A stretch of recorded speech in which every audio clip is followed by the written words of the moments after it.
none of us like to pay one penny more than we need to Her Majesty's Revenue and Customs. Mhm. So life insurance can be quite cheap, can't it?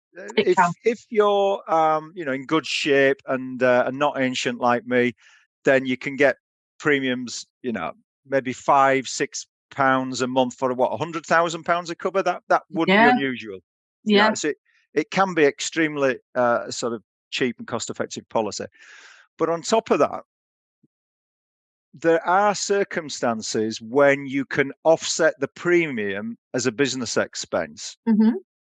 Can you just briefly describe some of those examples when we can do that? Yeah, so basically, with regards to if you own a limited company, for instance, and you're buying your properties through the limited company, for instance, your buy-to-lets are in the limited company name, you can do something called business loan protection. Now, basically, what that means is opposed to it coming out of your own pocket, it comes out of the business, basically. So they pay the monthly premiums every month. Unfortunately, it's no longer tax deductible. It used to be. Unfortunately, after COVID and stamp duty regulations, they took that away from us, which is very frustrating. But it means that it's not coming directly out of your pocket. It comes from the company, from the rental profit, basically. The other option that we've got is basically to do something called relevant life cover. Now, basically, this doesn't only apply to properties, it's businesses as a whole.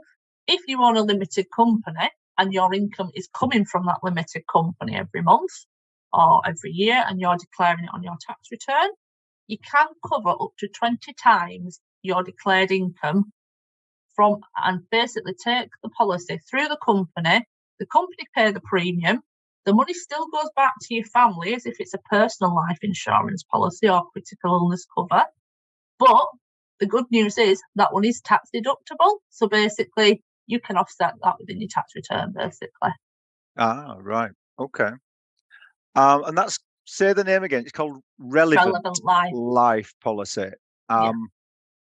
And are those types of policies more expensive than a standard life insurance policy Exactly to start with? Same. Yeah. I just wanted to check that. Okay, so it's a genuine saving. So, and if you're a higher rate taxpayer, that's essentially 40% reduction on your premiums in those sort of circumstances.